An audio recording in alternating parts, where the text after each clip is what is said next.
पहाटेचे 5 वाजतात. संपूर्ण महाराष्ट्र अजून जागा व्हायचा असतो तेव्हा जनतेच्या सुखासाठी एक सूर्य आधीच मैदानात उतरलेला असतो.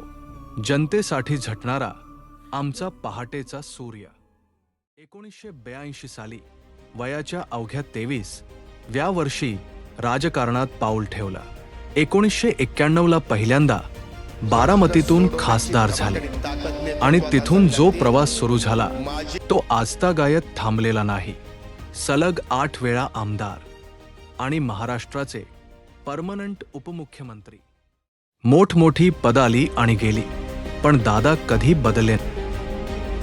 जोपर्यंत माझे हातपाय हलतात ना तोपर्यंत तुमचं भलंच करीन, बाकी काही करणार नाही. मी काम करून दाखवलं. मी कामाचा माणूस आहे.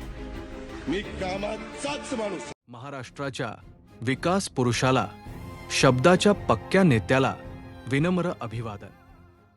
आणि या ठिकाणी थांबतो. जय हिंद, जय महाराष्ट्र, जय राज्य.